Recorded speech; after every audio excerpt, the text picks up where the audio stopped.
Hello नमस्कार सुप्रभात good morning. आप सभी लोग का आरके इंग्लिश ओरेकल प्लेटफॉर्म पे हार्दिक स्वागत है। ना संघर्ष ना तकलीफ तो क्या खाक मजा है जीने में, बड़े बड़े तूफान थम जाते हैं जब आग लगी हो सीने में। आज जो सपने में है कल हकीकत में होगा, आज जो सपने में है कल हकीकत में होगा, आज जो अपनी औकात में नहीं कल अपनी जेब में होगा। दोस्तों मैं नीरज आप सभी के बीच में वोकैब का स्पेसिफिक सीरीज लेकर आया हूँ और इस आरके इंग्लिश ओरेकल प्लेटफॉर्म पे हर प्रकार के कंटेंट उपलब्ध हैं और वोकैब की कमी थी जो आप लोग के बीच में आ गया हूँ। दोस्त वोकैब 1997 से लेकर 2022 तक जो प्रीवियस ईयर में आए हुए हैं, ठीक है, CGL, steno, CHSL, NDA, CDS, air force, कोई भी बच्चा इस वीडियो को देख सकता है। दोस्त वोकैब को जैसे देखते हैं या नाम सुनते हैं तुरंत हम मार्केट से कोई भी बुक उठा के और रटना चालू कर देते हैं, उसके एंगल को नहीं जानते कि वोकैब में क्या कैसे करना है। तो दोस्त अगर आप ऐसा करते हैं तो ये आपके लिए बैड हैबिट है और यूट्यूब जगत पर पहली बार वोकैब के एंगल के बारे में आपको बताया जाएगा और कि आप वोकैब को कैसे तैयार करते हैं। तो चलिए आइए आज जानते हैं हम कि वोकैब को तैयार करने के लिए सही एवं सटीक तरीके क्या हैं। दोस्त देखिए वोकैब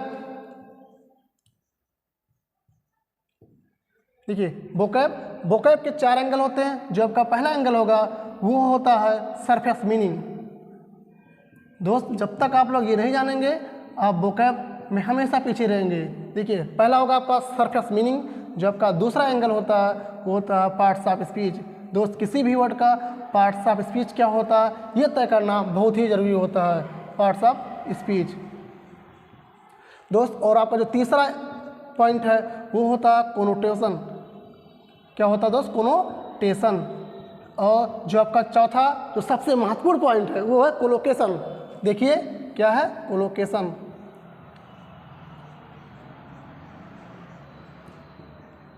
दोस्त वोकैब को तैयार करने के लिए आपके पास ये 4 एंगल होना बहुत ही ज़रूरी है। जब तक आपके पास ये 4 एंगल नहीं होगा आप वोकैब हमेशा पीछे रहेंगे और आप जब क्लोज और जब पैसेज करते हैं तो वहाँ पे आप हिंदी निकालने में बहुत ही समस्याओं का सामना करते हैं। तो दोस्त आइए सीखते हैं। देखिए जो सरफेस मीनिंग का होता है यानी आपका जो पहला होगा सरफेस मीनिंग, जो आपका दूसरा होगा पार्ट्स ऑफ स्पीच और जो आपका तीसरा होगा कोनोटेशन और चौथा जो लास्ट सबसे महत्वपूर्ण है वो है कोलोकेशन। दोस्त अगर हम बात करते हैं सरफेस मीनिंग की तो सरफेस मीनिंग का सिर्फ इतना मतलब होता है कि किसी भी वर्ड को देखकर पहली बार मन में जो उसकी हिंदी आती है वो होती है सरफेस मीनिंग। दोस्त लेकिन ये इतना जानना बहुत ही खतरनाक है उन बच्चों के लिए जिन बच्चों की वोकैब बहुत ही वीक है, क्योंकि वो एक ही मीनिंग को लेकर वो चलते रहते हैं, जबकि ऐसा नहीं है।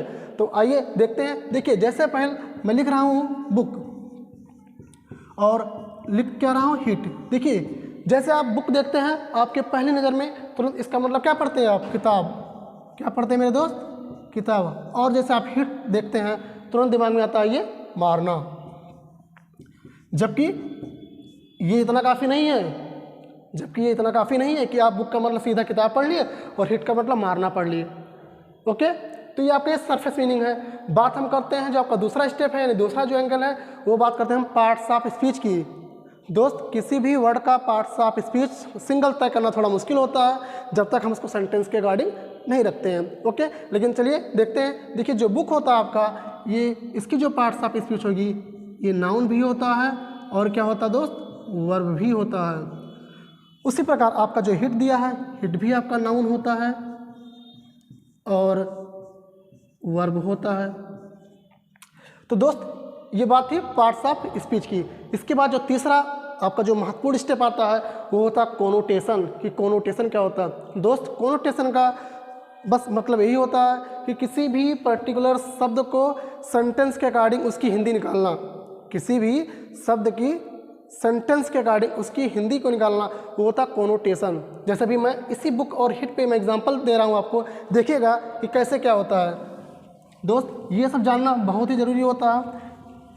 आइए देखते हैं। देखिए जैसे मैं लिख रहा हूँ कि आई हैव अ बुक। दोस्त सभी लोग ध्यान से देखिएगा और पेन पेपर लेकर बैठ जाइए और एक एक स्टेप को नोट करिएगा। आई हैव अ बुक जो आपका दूसरा है, ही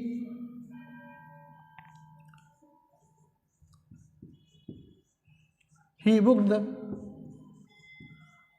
द रूम, जो आपका तीसरा है। I had booked the flight ticket.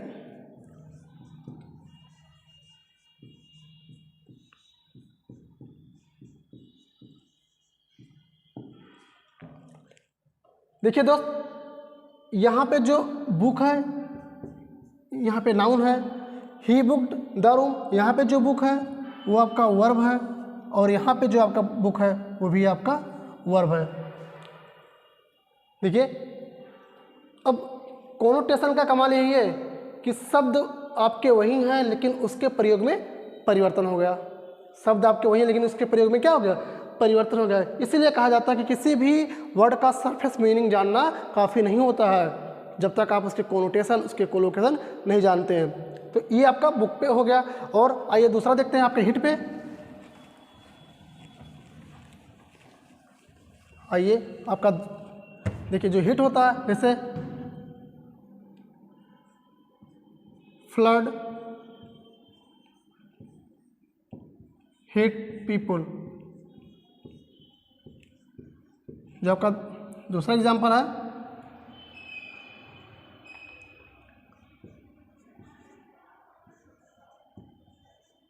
He hit me hard, जो आपका तीसरा है। The movie is hit. दोस्त देखिए, फ्लड हिट पीपुल, बाढ़ से प्रभावित लोग। ही हिट मी हार्ड, देखिए उसने तेजी से प्रहार किया या मुझ पे प्रहार किया। The movie is hit, movie hit हो गई। हिट का मतलब यहाँ पे क्या दोस्त, सक्सेसफुल। हिट का मतलब यस, सक्सेसफुल।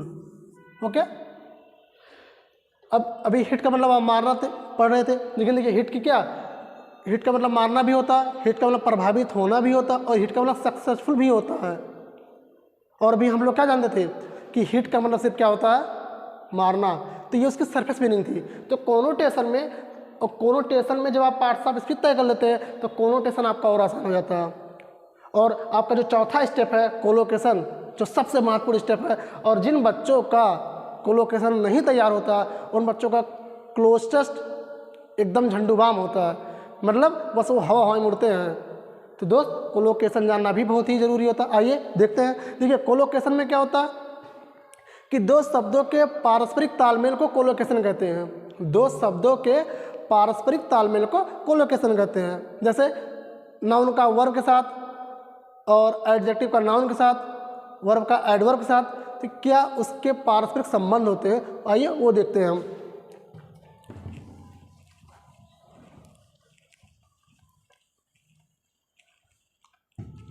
देखिए जैसे मैं लिख रहा हूँ कि नाउन का एडजेक्टिव का नाउन के साथ, देखिए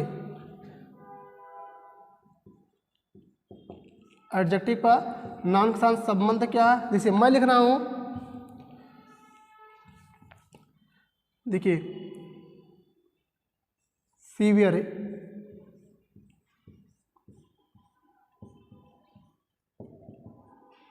पेन हो गया, प्रॉब्लम हो गया,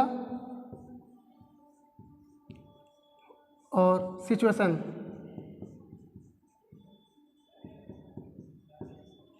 देखिए सीवियर के साथ पेन होगा, प्रॉब्लम होगा और सिचुएशन, ये एडजेक्टिव का नाउन के साथ संबंध, ये कोलोकेशन है। देखिए, और सीवियर के साथ हमेशा दोस्त क्या आता है, सीवियर के साथ हमेशा पेन आता, ना कि प्रॉब्लम और ना कि कंडीशन। ओके, आपके देखिए अगला देखते हैं आपका ग्रीम। देखिए ग्रीम के साथ मैं पेन कर देता हूँ, सिचुएशन और प्रॉब्लम। देखिए ग्रीम पेन, ग्रीम सिचुएशन की ग्रीम प्रॉब्लम। तो दोस्त ना पेन होगा और ना प्रॉब्लम होगा। ग्रीम के साथ जो उसका कोलोकेशन यानी जो उसका तालमेल होगा वो सिचुएशन के साथ आता है। और आपका तीसरा देखते हैं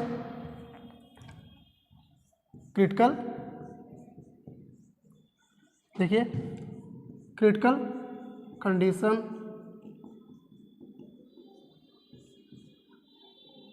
सिचुएशन पेन और आपका चौथा होगा प्रॉब्लम।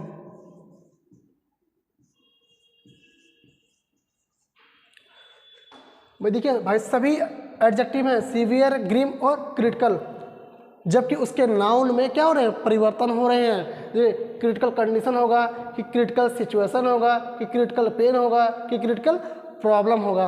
अगर आप लोग लंबे समय से न्यूज़पेपर पैसेज अगर आप रीड करते होंगे तो आपको ये सब टकराते होंगे। तो ये होता है दोस्त कोलोकेशन। देखिए आइए हम बताते हैं।